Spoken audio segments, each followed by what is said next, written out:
Bonsoir.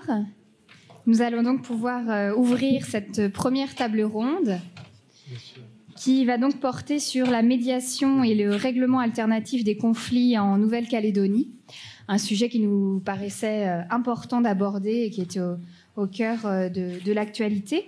Alors nous avons des interlocuteurs prestigieux pour évoquer cette thématique. Monsieur Kiyé-Véré, président des tribunaux administratifs de Nouvelle-Calédonie et de Wallis-et-Futuna, Maître Olivier Mazzoli, là-bas, voilà, pardon, bâtonnier, Monsieur Jean-Jacques Gillan, vice-président du tribunal de première instance de Nouméa et juge aux affaires familiales et responsable du pôle familial, Madame Meyer, qui va prendre place, qui est maître de conférence ici en droit privé à l'Université de la Nouvelle-Calédonie et directrice du département de droit, économie et gestion. Monsieur le représentant de la Chambre des huissiers, qui n'est pas encore arrivé peut-être, d'accord, qui ne peut pas être présent, alors autant pour moi. Oui, c'est ça. Et Monsieur Rossetti, premier président de la Cour d'appel, tout juste en poste sur le territoire. Alors, sans plus attendre, je laisse la parole à Monsieur Kiyé-Véré pour nous évoquer donc, le thème de la médiation et du règlement alternatif des conflits en Nouvelle-Calédonie. Je vous remercie. Merci beaucoup, Mme Giraudot. Donc, la médiation, bien sûr, c'est un mode alternatif de règlement des conflits. Et en ce qui concerne les tribunaux administratifs, je dirais il y a un avant et un après la loi de novembre 2016, puisque cette loi, en fait, a refondu une partie du Code de justice administrative en créant un véritable chapitre dédié au sein du Code, donc à la conduite de la médiation.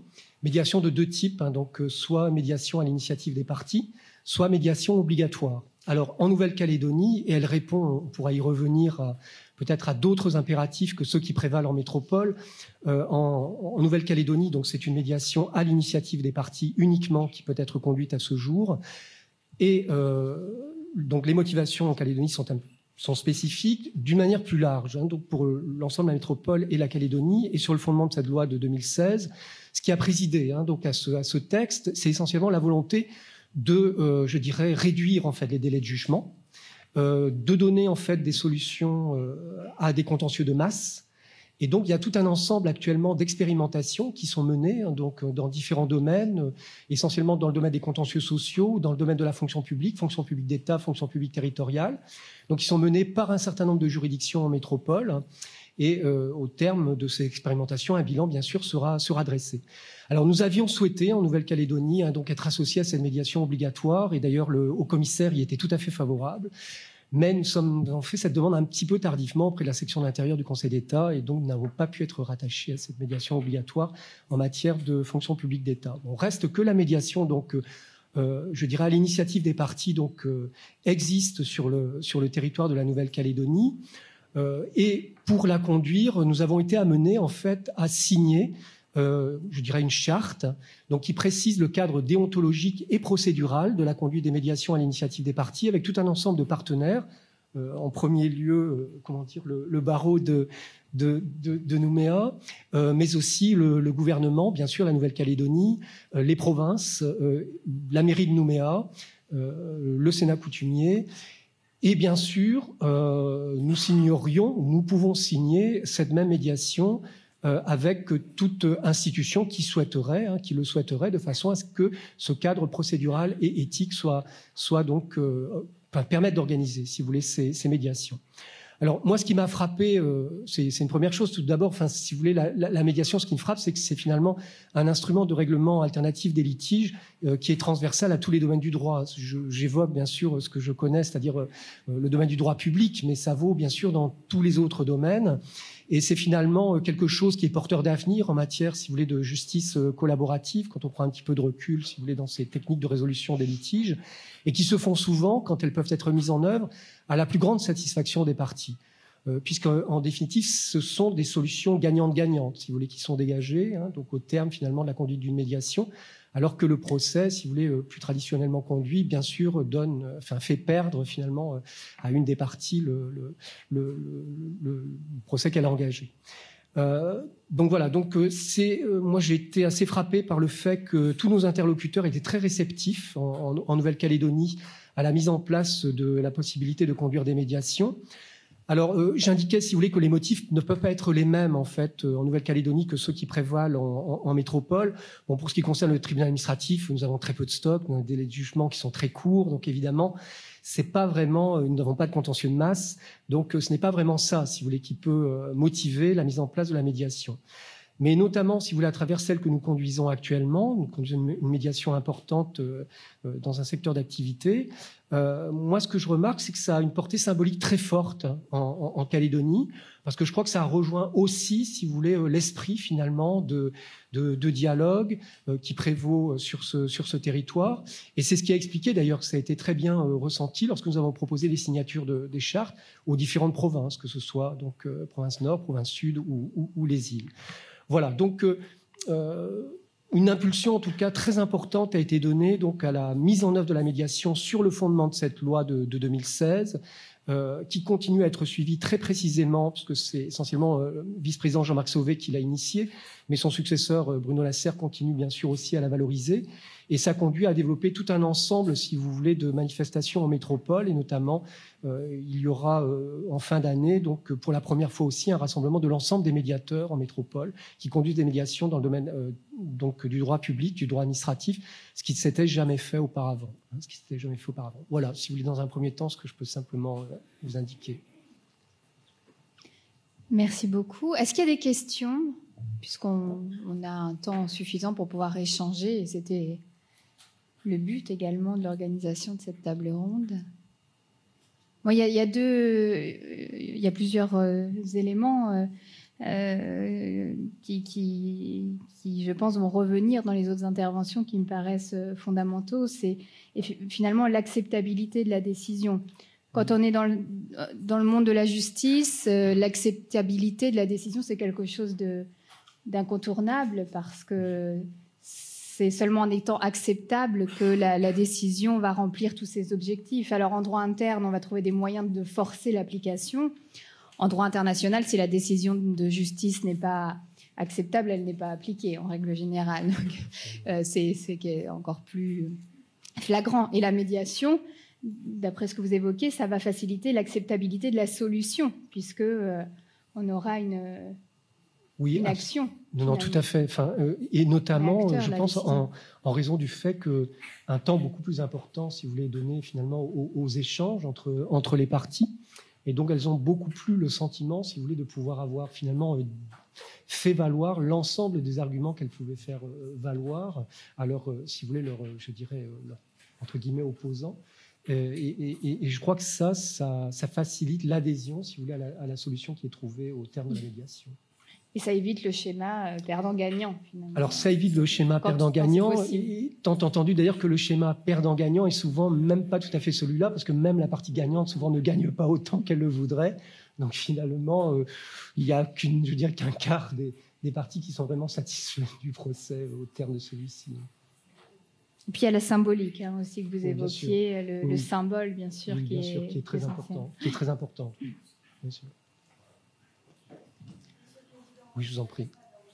Oui.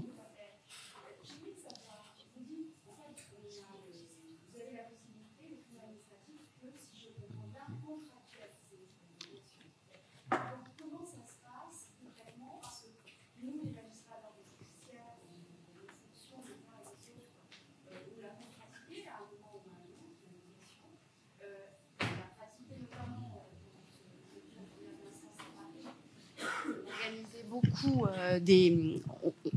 non seulement au tribunal d'instance, mais aussi à la cour d'appel, au pôle social. On a énormément développé la médiation au pôle social à Paris en amont du procès. Donc ma question en fait est de savoir, est-ce que vous la proposez pour tous les types de contentieux ou simplement pour certains types de contentieux, et est-ce que vous la proposez systématiquement en amont du procès? Est-ce qu'il y a un protocole que vous avez défini? Alors, non, comment dire, je n'ai sans doute pas été assez précis tout à l'heure lorsque je me suis exprimé.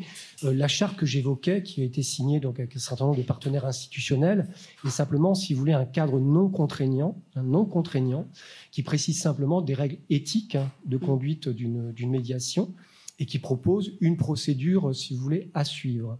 Donc, en l'état, et encore une fois, en Nouvelle-Calédonie où il n'y a pas de médiation obligatoire, celle-ci est à l'initiative des parties. C'est les parties qui doivent se mettre d'accord et demander, si vous voulez, au tribunal administratif de désigner un médiateur. Elles peuvent aussi, si vous voulez, demander au président du tribunal administratif de demander aux deux parties, enfin d'insister ou de proposer aux deux parties une médiation, à charge pour elles de se mettre d'accord, et c'est simplement après l'accord, si vous voulez, que le tribunal pourra bien sûr désigner un médiateur. Voilà, pour le moment, c'est tout ce que nous pouvons, nous, si vous voulez, faire. En fait, elle est suggérée. Oui, alors vous évoquiez un autre aspect aussi du développement de la médiation, et ça c'est important.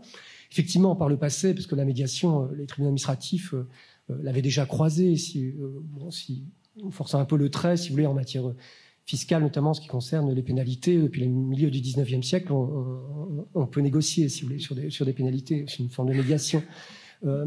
Là, ce qui est tout à fait nouveau, c'est que le champ d'application, finalement, est ouvert à l'ensemble des contentieux du droit administratif, avec la limite, bien sûr, qu'on ne conduit pas de médiation sur du droit objectif, bien sûr. Donc, on conduit des médiations uniquement sur des litiges individuels. Mais par contre, sur tout type de litige individuel. Voilà. Et ça, c'est totalement nouveau. C'est totalement nouveau. Je t'en prie.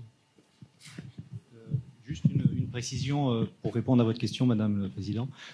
Dans la Convention et dans les discussions qu'on a eues avec différents intervenants en droit administratif, notamment les provinces et la Nouvelle-Calédonie, la commune de Nouméa, il était prévu qu'on pouvait prévoir par une clause contractuelle dans des parties, entre les parties, dans les contrats, et notamment des contrats de droit public, que les parties prévoient par avance que les litiges qui découlerait de la Convention serait réglé par le biais d'une médiation. Et donc, on essaye d'inciter les donneurs d'ordre public à insérer ces types de clauses pour favoriser la médiation dans les marchés publics, principalement, puisque c'était un peu l'objet, et ça faisait partie des modes d'orientation des dossiers qui pourraient être contentieux, ou au moins des litiges, vers la médiation, en contractualisant en fait l'accord préalable des parties pour que tout litige à naître soit réglé par un médiateur. C'est ça. Donc je profite que j'ai la parole juste quelques instants, excusez-moi Monsieur le Président. Juste parce que ce qui va s'en dire va encore mieux en le disant, et je pense que dans cette salle, je reconnais des personnes qui connaissent très bien la médiation, voire même un médiateur chevronné, mais peut-être deux médiateurs chevronnés, peut-être parmi vous, tout le monde n'est pas au courant vraiment de ce dont on va parler, la médiation, quoi.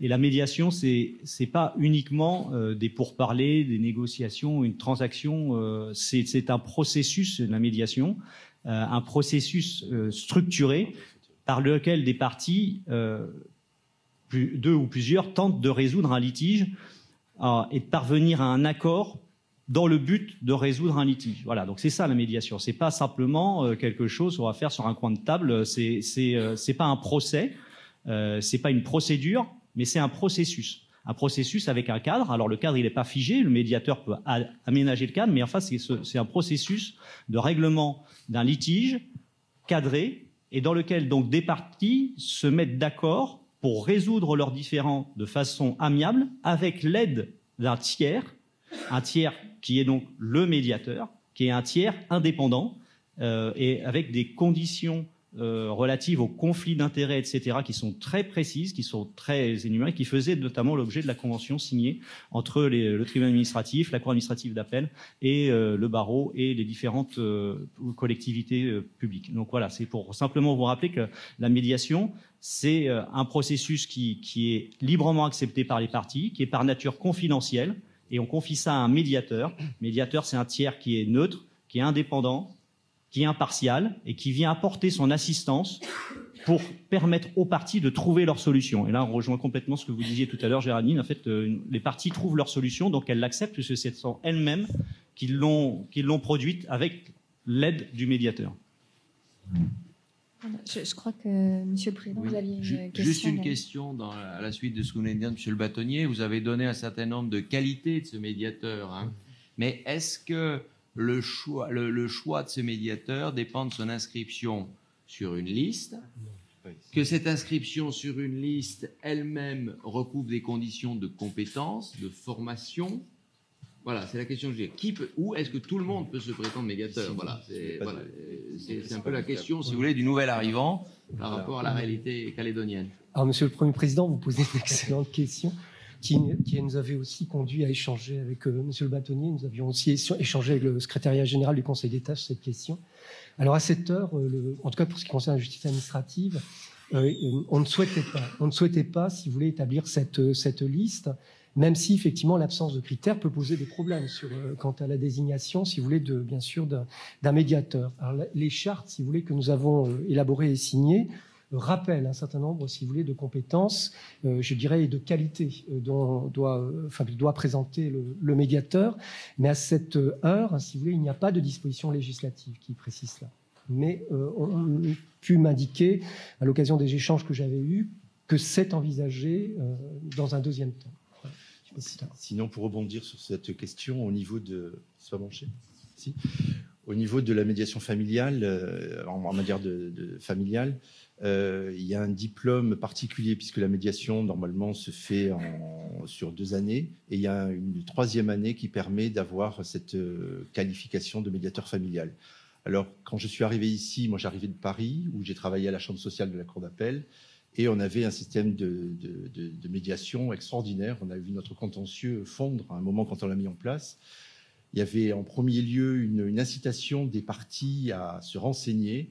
Et après cette incitation, on avait pratiquement 80% de personnes qui poursuivaient la médiation. Et on arrivait, moi je l'ai vu en quelques mois même, la fonte de notre contentieux.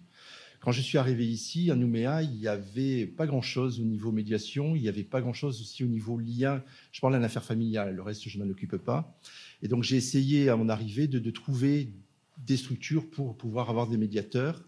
Plusieurs structures m'ont contacté, mais c'était des médiateurs de base et qui n'avaient pas cette formation en matière familiale. Et quand j'ai vu les résultats, j'avoue que j'étais assez catastrophé parce que j'avais des personnes qui arrivaient devant moi, qui me disaient « on a fait une médiation et on n'est pas du tout d'accord avec l'accord qui a été signé ».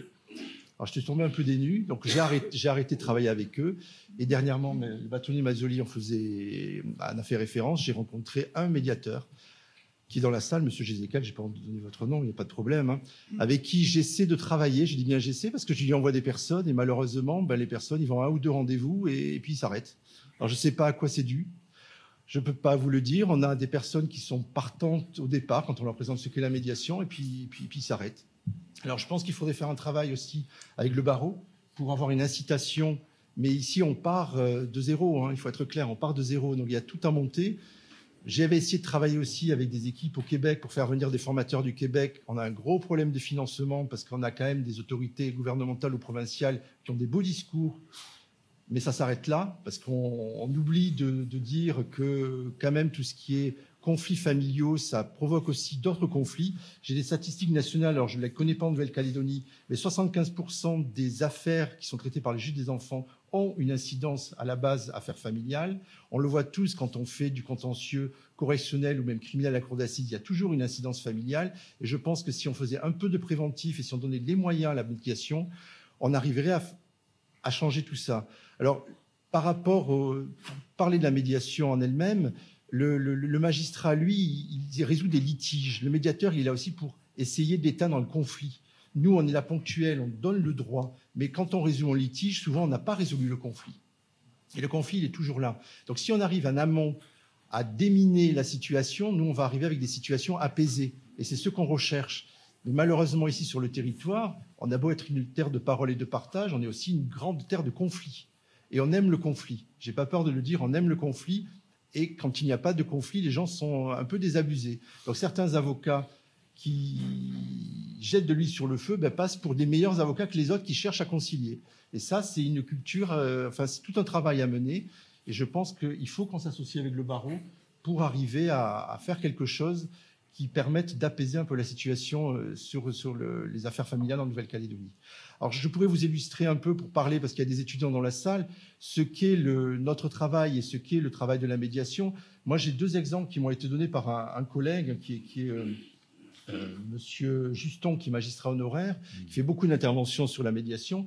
Il m'a parlé d'une orange. Imaginez qu'il y a un conflit au niveau d'une orange dans une famille.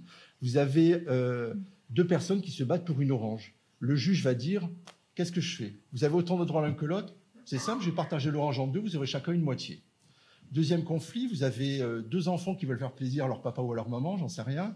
Ils veulent faire un gâteau, ils ont aussi qu'une seule orange. Qu'est-ce qu'on fait? Je veux faire un gâteau, moi aussi. Que va faire le juge? Que va faire le médiateur? Le juge, il va peut-être dire, j'attribue l'orange à l'un et pas à l'autre, ou je la partage, mais on résout le litige, mais on ne résout pas le conflit de base. Le médiateur, par rapport au premier cas, dans l'orange, il va interroger les parties, il va se rendre compte qu'il y en a un qui veut que la pulpe, l'autre qui veut que le jus. Donc on arrive, alors que le magistrat aura coupé l'orange en 2, on arrive à résoudre un conflit alors que nous, on a résolu un litige. Deuxièmement, pour les 2 enfants qui se disputent aussi cette orange pour faire un gâteau, si on arrive à discuter avec eux, on peut arriver à leur faire comprendre que s'ils dialoguent, ils ont peut-être des économies, qu'en mettant leurs économies à 2, ils vont peut-être pouvoir acheter une 2e orange et faire 2 gâteaux.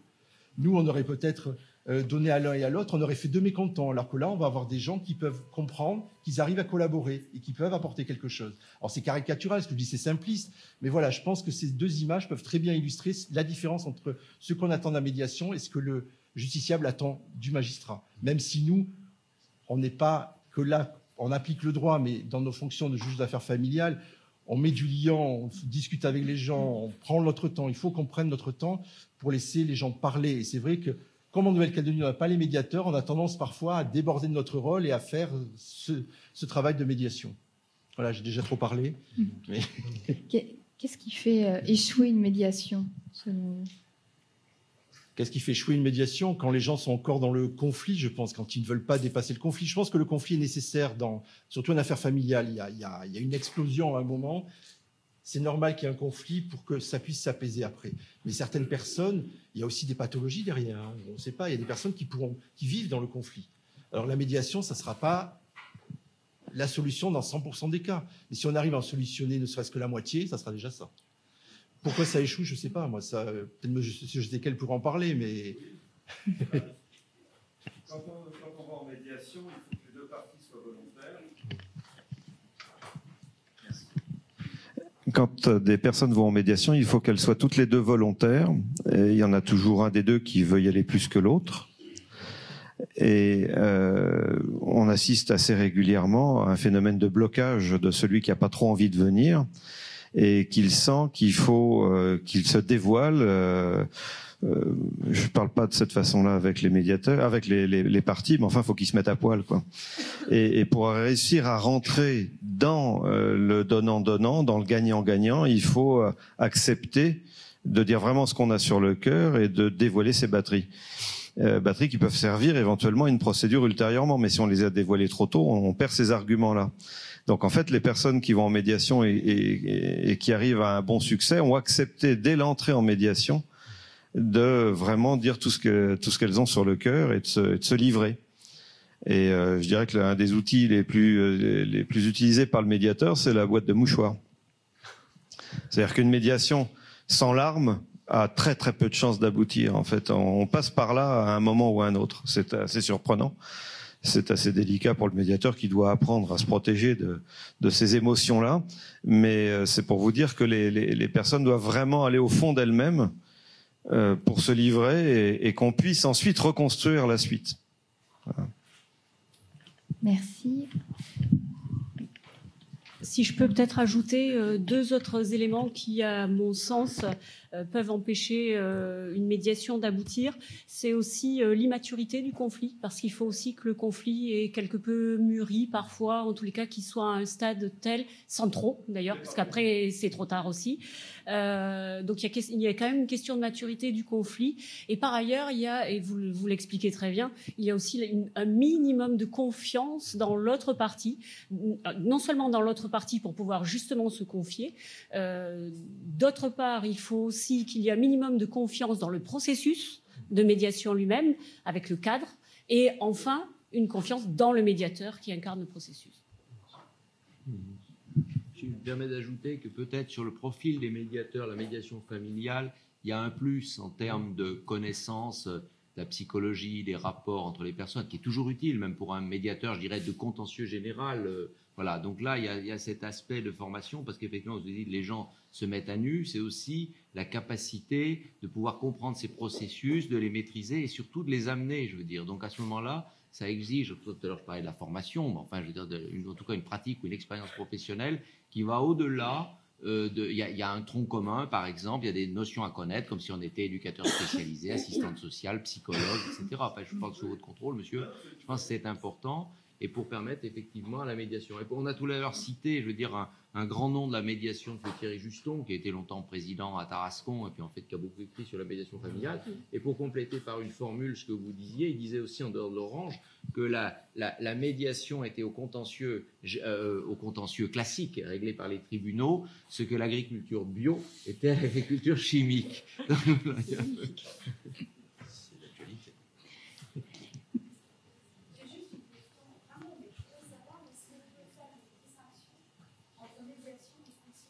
Oh là, on prend un débat.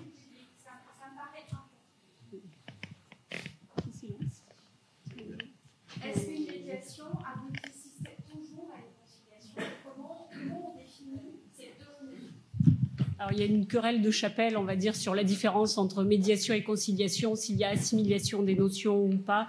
Le législateur ne nous a pas forcément beaucoup aidé à certaines époques, on va dire. Alors, tout dépend. Moi, je dirais qu'il faut attacher ça au niveau de la déontologie, de l'éthique. Et alors, les Québécois distinguent entre le conciliateur et le médiateur. Le conciliateur ayant pour objectif aussi de proposer des solutions, alors que le médiateur reste dans une position totalement neutre et ne propose pas des solutions normalement aux parties. Les solutions ou on va dire la résolution du conflit va passer par les parties en conflit. Et justement, c'est une des raisons de la belle effectivité des solutions qui sont dégagées en médiation lorsqu'on y parvient. Je vous laisse peut-être compléter ou avoir une vision différente parce qu'il y a une controverse à ce propos. Non, c'est tout à fait ça. Et c'est en plus ce qui explique, moi, les échecs que j'ai connus par les personnes qui se disaient médiateurs ici avant que j'en rencontre M. Jézéquel et qui m'apportaient des conciliations et pas des médiations. Et les personnes subissaient un accord qui n'était pas leur accord, qui était ce que le conciliateur, que je n'appellerai pas médiateur, avait imposé. Parce qu'il pensait que c'était ce qu'il fallait faire. Et ça, on n'avait pas besoin de lui. Donc une source d'échec, c'est finalement la résolution des deux. Tout à fait. Oui. Et c'est pour ça qu'il faut une formation spécifique. Je parle pour le médiateur familial. C'est vraiment quelque chose que j'ai eu du mal à faire comprendre ici, parce que les personnes que j'ai reçues ont pensé que je faisais obstacle à leur arrivée. Je dis, moi, il y a un diplôme national au bout de 3 ans. C'est pas pour rien qu'il y a une année de formation supplémentaire. Et ça, ils n'entendent pas. Il faut être clair. Si je peux juste ajouter aussi, sur le droit métropolitain, nous avons les conciliateurs de justice, enfin le droit français, parce que j'ai parlé du droit québécois, nous avons les conciliateurs de justice et puis bon, les médiateurs. Les conciliateurs de justice également ont une formation à l'ENM, etc. Ce qui fait qu'ils sont aussi, on va dire, empreints du droit. Et ils n'iront pas non plus conclure un accord qui ne serait pas conforme au droit. Alors que le médiateur, finalement, n'est pas juge du droit et qu'on peut avoir un accord totalement illégal à partir du moment où il convient aux parties, où il n'est pas contraire à l'ordre public et où le procureur ne se saisirait pas d'office. Si vous permettez, justement, j'aimerais rebondir sur cette dernière affirmation. Par rapport à la médiation en droit public, je voulais juste avoir un éclaircissement. La médiation est suggérée, si j'ai bien compris, après qu'un requérant ait déposé une requête au TA, c'est ça, plus ou moins, ou avant? Pas nécessairement, ouais. C'est-à-dire que les requérants, si vous voulez, deux personnes, en dehors du tribunal, bien sûr, peuvent souhaiter résoudre un litige qui s'insère, si vous voulez, dans le domaine du droit public, et donc elles dialoguent et décident de conduire une médiation. Donc à ce moment-là, elles saisissent le juge administratif pour qu'il désigne un médiateur. Ok. Mais donc vous êtes quand même au courant du contenu de l'affaire, dans tous les cas. Alors je voulais savoir justement à ce propos, vous parliez du droit des marchés publics. Quand est-ce que vous êtes amené, pour des raisons d'ordre public, vous êtes juge administratif, à reprendre la main Je pense par là, vous parliez du droit des marchés publics notamment. Est-ce que, en laissant justement faire des ententes entre guillemets, il y a des droits il y a le droit de la concurrence qui fait qu'on évite justement les ententes, mais est-ce qu'en laissant par exemple quelqu'un qui un requérant qui à la base contestait une attribution de marché s'entendre avec une entreprise qui est beaucoup plus puissante, est-ce qu'à la fin, on finit pas par un accord qui aboutit à un renforcement de position dominante? Là où j'ai du mal un petit peu à comprendre ce que vous voulez m'indiquer, c'est les partis ne peuvent pas, si vous voulez, se mettre d'accord pour l'attribution d'un marché. Mais on peut considérer un dédommagement, par exemple, sans modification du contrat, finalement. Ça se fait à l'extérieur. Je vous donne une certaine somme d'argent, vous me laissez tranquille. C'est ça l'objet de la médiation, non? Si on veut, on ne porte pas le conflit devant le juge et puis. Oui, si vous voulez. On peut imaginer qu'à l'occasion, par exemple, d'établissement des comptes définitifs généraux, si vous voulez, plutôt que de passer devant le juge administratif, il puisse y avoir effectivement une tentative de rapprochement entre les parties. Si vous voulez, je pense par exemple au dossier sur l'aéroport international de la Tuntouta qu'on vient de trancher. Bon, il eût été tout à fait possible, si vous voulez, en amont, qu'il y ait effectivement des rapprochements entre les différentes parties au litige pour essayer de fixer, par exemple, les montants des comptes définitifs. Ça, c'était envisageable.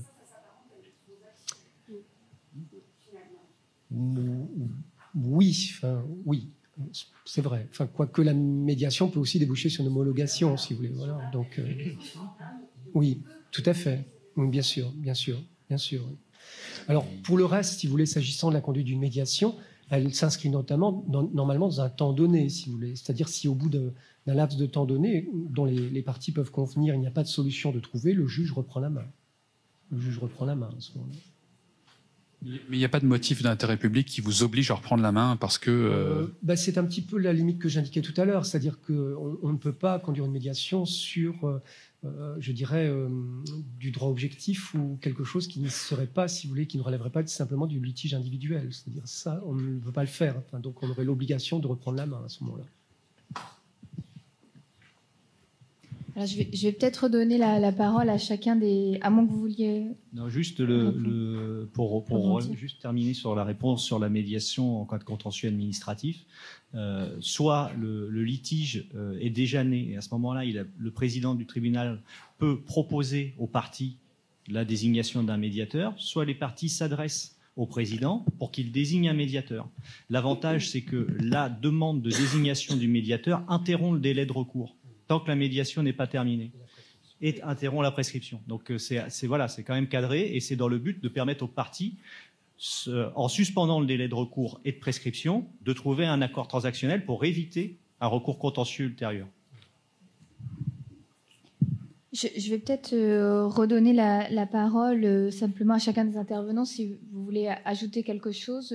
Monsieur le bâtonnier, vous souhaitiez... Juste, à l'intention donc des nombreux magistrats et experts de justice et fonctionnaires dans la salle, que le barreau de Nouméa, justement répondant à ce besoin à l'intérieur des juridictions et de la population calédonienne, organise une formation au mois de novembre en faisant venir le médiateur national à la consommation des avocats et s'inscrit dans un processus justement avec une réunion avec un médiateur, un délégué des médiateurs nationaux aux entreprises qui vient au mois d'octobre, puis une formation au mois de novembre pour justement permettre à la fois aux avocats de savoir ce que c'est que la médiation, comment se passe un processus de médiation, comment accompagner des clients dans un processus de médiation et savoir que des médiateurs nationaux existent et accompagner effectivement tout le processus d'extension du recours à la médiation, que ce soit en matière administrative ou familiale. Alors, je vais prolonger vos propos, Monsieur le bâtonnier. Non, ce qui est très important pour nous, du point de vue du tribunal administratif, c'est la formation de médiateurs. Donc, le barreau s'y engage. Puisque, comme vous le soulignez tout à l'heure, monsieur, c'est vrai que ce qui est très, très important, c'est la confiance qui peut naître au cours de cette médiation. Et donc, ça ne s'improvise pas. Enfin, il faut vraiment des personnes formées pour conduire les médiations, et notamment en droit public. Et nous ne souhaitons pas, si vous voulez, que ce soit nous sommes 4 magistrats administratifs, donc toute petite équipe. Donc, nous ne souhaitons pas que ce soit nous qui conduisions, si vous voulez, ces médiations. Donc, on souhaiterait, bien sûr, on est tout à fait ravis que des personnes soient formées dans la conduite de la médiation dans le domaine du droit public. Donc, c'est ce que nous souhaitons pour les mois qui viennent. Monsieur le vice-président. Moi, ce que j'attends actuellement, c'est qu'on arrive à travailler avec le barreau, mais il y avait déjà, à l'époque, avec Maître Di Maio, on avait essayé de lancer, quand elle était la référente affaires familiales du barreau, on avait essayé de concrétiser tout ça, mais sans succès. Il faudrait qu'on essaie d'avoir un partenariat pour faire venir d'autres interlocuteurs. Vous dites un médiateur national au niveau des entreprises et autres, mais je pense que pour la médiation familiale, il faut qu'on ait un intervenant vraiment spécifique. Et il faudrait aussi que le gouvernement de la Nouvelle-Calédonie modifie certains textes, notamment le texte relatif aux délibérations sur l'aide judiciaire, parce que l'aide judiciaire ne prévoit pas la prise en charge de la médiation. Donc ça, c'est quand même une grave lacune. Et on a vraiment un gros chantier devant nous. Il faudrait qu'on ait le temps d'y travailler. Mais je suis plein d'espoir parce qu'on peut y arriver. Et moi, je vous dis, j'ai des demandes de personnes. Je pense que le travail n'est peut-être pas assez fait en amont, mais qu'on devrait pouvoir, de manière au préalable à nos audiences, en travaillant avec le barreau, prévoir que le médiateur ait des rendez-vous avec certains dossiers qu'on pourrait trier à l'avance, en accord avec les avocats. Je pense que c'est notre chantier de demain, ça, au niveau des affaires familiales sur Nouméa, mais il faut qu'on ait le temps et il faut qu'on ait aussi les soutiens au niveau législatif aussi. Voilà, merci. Oui, Nadège. Oui, je pense que vous m'avez pas mal ouvert la voie sur le propos que je souhaitais tenir ce soir. C'était justement par rapport à, vous avez évoqué les mots, hein, la confiance dans le processus, la confiance dans le médiateur, dans le but, je pense, de pouvoir développer la médiation. Et je pense que voilà, on a tous vu l'intérêt de responsabiliser les parties pour une meilleure effectivité du droit ou en tous les cas de la solution trouvée. Ça correspond effectivement aussi à la culture de la Nouvelle-Calédonie. Il y a beaucoup d'écrits d'universitaires sur palabre et négociation, palabre discussion, palabre médiation. Donc ça peut aussi se rejoindre. Donc ça s'inscrit très bien dans notre contexte calédonien. Et pour obtenir cette confiance dans le processus, il faut un processus de qualité et ça passe nécessairement par la formation des médiateurs. Au jour d'aujourd'hui, il n'y a aucune formation obligatoire en matière de médiateur. Si vous souhaitez être médiateur demain, vous imprimez une carte de visite, vous êtes médiateur. Voilà, c'est aussi simple que cela. Quant au médiateur familial, effectivement, il y a un diplôme d'État, sauf que à l'analyse des textes, il n'y a aucune obligation d'être diplômé d'État de médiateur familial pour conduire une médiation familiale. Donc il n'y a pas finalement de nécessité de suivre cette formation, bien alors même que j'en comprends tout à fait et je partage votre point de vue sur la nécessité de cette formation.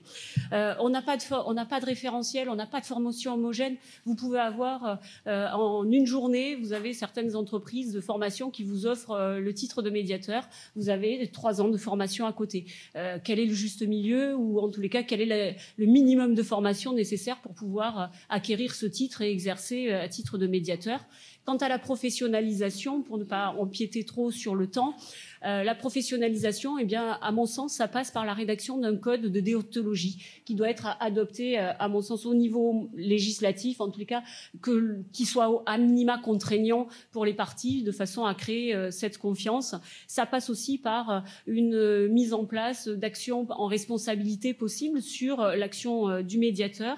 Et est-ce qu'on en fait une profession réglementée ou pas, comme les avocats ou autres? Ça, c'est aussi une grande question. Pour ma part, je n'y suis pas nécessairement favorable à partir du moment où on met en place d'autres garde-fous pour garantir ce processus. Et je pense que c'est là la nécessité. Pour finir sur la formation, je profite pour vous annoncer en fait que l'université va développer un diplôme universitaire en codiplomation avec l'université de Sherbrooke au Québec, qui a développé le modèle de Sherbrooke, avec qui moi je travaille régulièrement et j'y serai la semaine prochaine, justement pour mettre en place ce diplôme.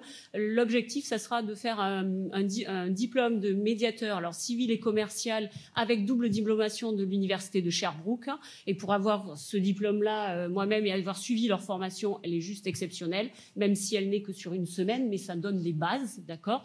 Et l'objectif est de compléter ce module par un module qui sera axé sur la prévention et le règlement des différends dans les entreprises à forte diversité culturelle. Mais il y aura possibilité de dédoubler les deux, c'est-à-dire de faire juste le module de base, ne serait-ce que pour avoir des médiateurs de premier niveau. Alors là, il n'y a pas de professionnalisation dans ce sens-là, mais en tous les cas, dans les entreprises notamment, cela permettra de gérer peut-être des tensions et des choses comme ça. Je pensais aux managers en particulier, et une spécialisation après avec des jeux de rôle, avec une formation continue et de façon à ce qu'il y ait des échanges d'expériences, des retours et des avancées là-dessus. Et j'ouvre les bras aux médiateurs là en espérant que vous m'accompagnerez dans ce projet qui devrait voir le jour en 2019, on va dire fin du premier semestre, j'espère. Merci. Merci beaucoup. Monsieur le Premier Président. Écoutez, c'est avec plaisir, effectivement, que je rajoute un mot sur ce qui vient d'être dit. Il y a une dimension qui est très importante et une responsabilité qui est effectivement celle du juge lorsqu'il oriente les parties, même si ce n'est pas obligatoire, vers une médiation. C'est de choisir justement aussi, parce qu'on ne peut pas tout embrasser d'un seul coup, les contentieux qui ont plus de chances de réussir. Ceux dont on sait, et vu que c'est très intéressant que vous citiez l'entreprise, où les parties vont être amenées à se revoir. C'est-à-dire où on passe de cette notion, vous avez parlé du litige et du conflit. On ne va pas juste, comme en justice, trancher un litige et laisser de côté le conflit, comme vous l'avez dit, Monsieur le Président. On va essayer de prendre tout d'un seul coup. Alors c'est vrai qu'en matière familiale, il y a une émotion, si elle est bien menée, il y a une analyse qui le permet. Mais on peut avoir le même constat au sein des entreprises, entre deux voisins, dans le cadre de famille, sur des successions, même si on sait bien que le conflit parfois est assez vif. Mais c'est une notion qui est très importante et qui permet d'amener, justement, c'est peut-être les premiers mots du médiateur, les parties à la raison, en disant, mais de toute façon, vous allez vous revoir. Vous n'êtes plus époux, mais vous resterez parents jusqu'à la fin de votre vie, pour donner cet exemple. Donc cette notion-là et le choix, effectivement, parce que si on veut partir tout de suite, il faut choisir de manière précise et puis remettre en cause, ça marche pas. On peut effectivement ensuite choisir d'autres contentieux, d'autres milieux. Mais le fait que les parties soient amenées à se revoir, se connaissent, c'est vraiment un élément qui est très important, plutôt que des personnes qui ne se voient pas, qui ont fugitivement un litige et qui trouvent aussi simple, surtout dans des juridictions où les délais de jugement sont rapides, de vider une bonne fois pour toutes leur litige et de se quitter puisqu'elles ne se reverront plus. Donc c'est vrai que je voulais insister, si vous voulez, mais je trouve très intéressant les perspectives que vous venez d'ouvrir parce qu'elles rejoignent ce réalisme qu'il faut avoir. Y a-t-il d'autres questions avant que nous passions à la table ronde suivante? Écoutez, je crois qu'on peut remercier chaleureusement nos intervenants.